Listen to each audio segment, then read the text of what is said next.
En aquella época no se esperaba de los filósofos que considerasen con mente abierta las doctrinas aceptadas de la Iglesia. Aquino mantenía que, siendo la fe y la razón ambas dones divinos, deben estar de acuerdo necesariamente. Las verdades de la revelación pueden sobrepasar la razón, pero no contradecirla.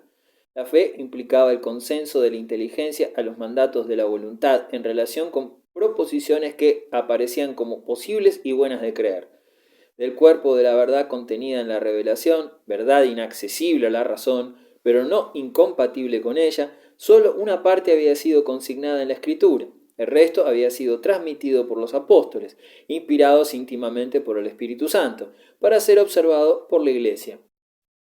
Con estos preceptos apostólicos no escritos se justificaban muchas prácticas que carecían de autoridad escrituraria, como, por ejemplo, el culto de las imágenes. Nada, pues, de lo que en las creencias populares de aquellos días se tenía por ortodoxo, despertaba la duda de Santo Tomás, ni la doctrina de la transubstanciación, pues podía darse una explicación racional del milagro, ni los tormentos eternos de los condenados, pues así Dios daba motivo a los ángeles y santos para su satisfacción al contemplar su justicia y comprender los males a que habían escapado. La pavorosa doctrina de los castigos terribles y eternos transmitida por los judíos del siglo I no había perdido nada de su fuerza de convicción ni de su popularidad con el pasar del tiempo. Para Santo Tomás era esencial la necesidad de la posesión de la verdadera fe para la salvación. Extra ecclesiam nulla salus. La salvación no podía ser alcanzada por los no bautizados, ni salvo después de confesar y de ser absueltos por un sacerdote legítimamente ordenado, por los que habían caído en pecado mortal, el sufrir los tormentos de las llamas eternas. Pero todo no era oscuro y terrible en el cuadro religioso que se ofrecía a la mente de aquel laborioso fraile. Visiones de belleza radiante, formas de santidad y de virtud inmaculadas brillando entre las tinieblas y atestiguando la bondad del Creador, los ángeles prefigurados en la distinción de Aristóteles de forma y materia. Sobre estos temas tan consoladores de la especulación filosófica, el doctor Angélico disertaba con prolijidad, con entusiasmo y con delectación. La tercera gran figura del firmamento católico era un poeta. Italia, durante el tiempo en que vivió Santo Tomás de Aquino, vivía en la angustia de las convulsiones políticas que desarraigaron la dinastía de los Hohenstaufen y que condujeron al establecimiento de los angevinos en Nápoles y en Sicilia, bajo el patronato papal. En aquellas luchas encarnizadas, Florencia, entonces ciudad de unos 30.000 habitantes, conocida por su artesanía y su sentido democrático avanzado, se puso al lado del Papa, expulsó a los gibelinos, o sea, a los nobles imperialistas, y después de algunas peripecias de fortuna pasó al control del partido güelfo o papal. La armonía de los vencedores no duró mucho. Una cuestión personal importada de Pistoia separó a los güelfos en dos facciones rivales. Hubo güelfos blancos y güelfos negros. El triunfo de los negros sobre los blancos, con la ayuda del Papa y de los franceses, es cosa de recordar solo porque entre las muchas víctimas que fueron arrojadas al destierro a consecuencia de aquella victoria, se encontraba la gran figura de Dante Alighieri.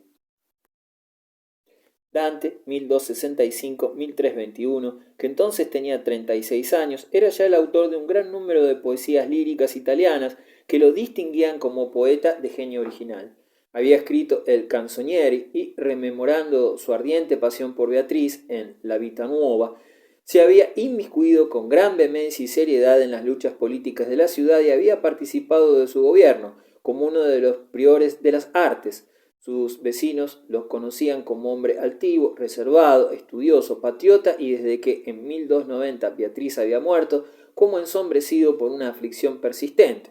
El destierro le libertó de la absorción de la política florentina y su inteligencia pudo entregarse a la meditación. Sus lecturas eran voraces y profundas. Las novelas de caballería y la lírica provenzal, si bien encantaban su imaginación, no satisfacían sus necesidades más profundas. Devoró la filosofía de Santo Tomás de Aquino, la historia de Orocio, la astronomía de Ptolomeo, los poemas épicos de Virgilio y Estacio. Escribió sobre problemas de estilo, lenguaje y métrica, con mejor sentido que nadie desde los días de Horacio y Quintiliano, haciéndose el campeón del idioma italiano como lengua literaria superior al provenzal y mereciendo los elogios de todos los patriotas. en un pasaje de su obra de Vulgari Eloquentia, que ha estado a menudo en los labios de los patriotas italianos, sostenía que, aunque Italia no tenía rey, no carecía necesariamente de una corte, y que su lengua era en sí misma un reino. 4 siglos y más antes que el doctor Johnson, fue proclamada la atrevida verdad de que la grandeza de un país depende de sus escritores. La Divina Comedia, la epopeya religiosa que Dante llamó una comedia principalmente por razones de estilo, pero en parte también por su feliz desenlace, fue acaso inspirada por el bello pasaje del libro sexto de la Eneida, en que Virgilio cuenta la aparición de Dido a Eneas, cuando éste vaga por el infierno de las sombras. Dante también buscará de nuevo a su amada, la encontrará en el paraíso y, personificando la teología, explicará los recónditos misterios divinos. Para buscarla descenderá a los más profundos abismos del infierno, trepará a las cimas del purgatorio, guiado en estas 2 primeras etapas de su peregrinación visionaria por Virgilio, su maestro en poesía, y para los hombres de su época, el supremo modelo de la inteligencia terrestre. Dante no es el primero, pero es el más notable de la larga serie de escritores apocalípticos, entre los que debe ser mencionado Bunyan, que a través de la alegoría de un viaje imaginario o de una visión han tratado de describir el destino del alma. La Divina Comedia debe mucho al sueño de Escipión y al libro sexto de la Eneida,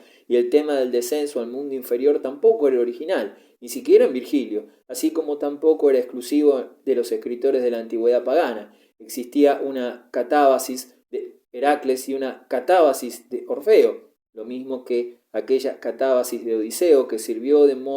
modelo al descenso de Eneas entre los cristianos, el pastor de Hermas, el Apocalipsis de San Pedro, el Pistis Sofía, todos pertenecientes al siglo II, proceden, aunque con diferencias notables, del mismo espíritu de piadosa investigación de los misterios de la vida futura que inspiró la Divina Comedia. Las visiones de la Edad Media, como la Visio Wetine de 842, la visión de Alberico de Montecassino de 1107 y la del monje Evesham de 1196 son bastante numerosas y difundidas para desvanecer la creencia de que hay algo de originalidad en la idea fundamental de la Divina Comedia. Pero hay más. La escatología musulmana había tomado ya la forma de un viaje al infierno y de la ascensión al cielo de Mahoma, y lo había divulgado desde el siglo IX, enriqueciéndose en los tiempos siguientes y alcanzando la forma en que pudo conocerla Dante en la obra de Abenarabi de Murcia del siglo XIII, 25 años antes de nacer el poeta italiano, que por lo demás demuestra su simpatía por los musulmanes, Avicena, Averroes y el propio Saladino, a los que colocan en el limbo, y por los filósofos cristianos averroístas como Sigerio de Brabante, condenado por hereje, y al que sitúa en el paraíso, en la morada de los teólogos y junto a Santo Tomás. El conducto por el que Dante llegó a conocer la escatología musulmana y la obra de Abenarabi pudo ser, según Assim y Palacios, su maestro Brunetto Latini, quien había visitado la corte toledana y quien allí debió tratar con los maestros de la escuela de traductores. La originalidad de la Divina Comedia no consiste, pues, en su carácter apocalíptico, sino en su genio, en la belleza de su lenguaje, en la habilidad de su metro, en la profundidad del pensamiento, en el fuego y en la calidad de su imaginación. De todos los escritores apocalípticos medievales, Dante fue el único influido de modo apreciable por Virgilio, y la fusión del espíritu virgiliano con la apocalíptica medieval, llenando todo el poema de ternura y de humanidad, para no hablar de la erudición, del todo ajenas a las elucubraciones de los visionarios monacales, coloca a la comedia en un lugar único en la historia literaria. Como todos los escritores de la Edad Media, Dante no traza una línea clara entre la mitología antigua y la verdadera historia. Caronte y Aquiles, Tiresias y Nimrod son para él tan reales como Calvacanti, Virgilio o San Francisco. Los prodigios registrados por Livio o Lucano son pruebas verdaderas de que la misión del Imperio Romano tenía la asistencia divina. La poesía antigua no era historia que debía ser analizada, sino misterio que era preciso adivinar. Concebía la alegoría como una cualidad necesaria de la gran poesía, o, con las palabras de Boccaccio, que las creaciones poéticas no son vanas y meras maravillas, como algunas cabezas obtusas suponen, sino que debajo de ellas se esconden los frutos más dulces de la verdad histórica y filosófica. De modo que las creaciones de los poetas no pueden ser entendidas plenamente sin la historia, la moral y la filosofía natural.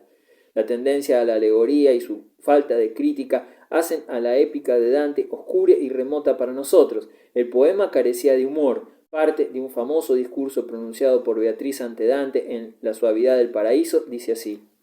si tomáis 3 espejos y colocáis 2 de ellos a la misma distancia de los ojos y el tercero entre 2 un poco más lejos, y situáis una vela detrás de vuestro, observaréis que la amplitud de la luz reflejada por estos 3 espejos no es la misma, aunque sí es igual su intensidad. Este pasaje, cuya versificación es una obra maestra de destreza, es pura prosa. Ningún poeta moderno soñaría jamás en introducir semejante discurso científico seco y frío en la fábrica de un poema místico y apasionado, pero Dante lo hace frecuentemente en toda su obra y más especialmente en El Paraíso. Sin embargo, si hay prosa en la Divina Comedia, como hay violencia, obscenidad y cosas grotescas, no hay debilidad. Dante nunca es charlatán ni licencioso. Puede ser seco, aburrido, difícil. Nunca podrá el crítico calificarlo de enfático ni de verboso. La oscuridad de Dante no se debe a la fatiga intelectual ni a una disposición de ánimo de falta de atención observadora, ni a que decaiga el interés, sino siempre a la cualidad homilética de su inteligencia, que a veces busca sus objetivos en las difíciles alegorías y otras en rebuscadas interpretaciones de la acción. Es prueba bastante de esta afirmación el hecho de que no exista ninguna parte de la comedia que no haya atraído por una u otra cualidad la admiración de los mejores críticos. Nació, dice Ruskin, Stone of Venice, en el país y en la época que presenta el más vivo contraste de horror y belleza y que le daban ocasión de describirla con los trazos más relevantes. Por esto, aunque hay pasajes en el infierno que ningún poeta actual se atrevería a escribir, los considero como de gran perfección, y así creo que los libros 21 y 22 del infierno son los retratos más acabados que poseemos de la maldad. Entre los poetas medievales, Dante es el que se aproxima más a Virgilio, por la delicadeza y minuciosidad de su observación. La tempestad desencadenándose en el bosque, las ranas saltando al agua, huyendo de la serpiente, el lagarto que cruza el camino como la exhalación de un relámpago, las luciérnagas vistas por el campesino al anochecer y el viejo zapatero ensartando su aguja, los pugilistas y sus cuerpos desnudos relucientes por el aceite mientras se acechan para esperar su momento de ventaja, el pato sumergiéndose para escapar al halcón, la madre que estrecha contra su regazo al hijo al oír el toque de alarma del fuego, los jugadores apiñándose alrededor del que ha ganado. Todo esto representa imágenes tomadas de la realidad de la vida, y es a las ranas, a las grullas, a los lagartos, a los patos y a los halcones, al brillo del pez deslizándose en busca de alimento en un estanque de agua pura y tranquila, al pastor que se levanta gruñendo a la hora del rocío matinal, y cuando, poco después, el mundo ha cambiado su faz, toma su cayado y lleva su rebaño al pasto, es a estos cuadros de la vida corriente del campo italiano que sólo pueden compararse a los de Virgilio, a los que la fama poética de Dante debe su renombre. Demostró que ningún aspecto de la naturaleza real, si se observa cuidadosamente, es ajeno al arte del poeta. En común con Orocio, su maestro de historia, Dante sostenía que el Imperio Romano había sido el instrumento escogido por Dios para gobernar la tierra y que esto se probaba claramente por el doble hecho de que Cristo nació durante el reinado de Augusto y de que en tiempos de este emperador el mundo disfrutó de una paz universal. De monarquía es un tratado latino escrito para probar primero que una monarquía universal es una necesidad para el hombre, estatuida por Dios. Segundo, que el Imperio Romano fue escogido providencialmente para ejercer la monarquía universal. Finalmente, que el emperador romano tenía su título directamente de Dios y que no estaba sujeto de ningún modo al Papa. Para el observador moderno, las razones aducidas para apoyar estas proposiciones pueden parecer demasiado remotas de las realidades de la vida política y difícilmente convencerían. Pero, si despojamos el argumento de su ropaje escolástico y penetramos en el pensamiento fundamental de Dante, encontraremos que es susceptible de ser traducido en términos de un ideal que el mundo no ha abandonado jamás, que la más elevada actividad del hombre es la intelectual y que el progreso intelectual es paralizado por la guerra, que la paz universal es el supremo fin de la política, que sólo puede conseguirse mediante la reducción de todo el mundo bajo un solo gobierno, que en toda comunidad debe existir en alguna parte un poder soberano y que grandes males han derivado y seguirán derivando de la ambición temporal de los señores espirituales. Son doctrinas que no pueden considerarse como absurdas, aunque los políticos modernos las discutirían sin duda calurosamente. La monarquía universal de Dante no es más quimérica que el parlamento del hombre de Tennyson o que los sueños de la República de Mazzini. Los ideales, por remotos que sean, juegan un papel en la conformación de los negocios humanos, y el Tratado de Dante fue utilizado como un arma de controversia en la siguiente generación, al estallar la disputa entre Luis de Baviera y Juan XXII, y recibió el honor de ser quemado a manos del legado del Papa.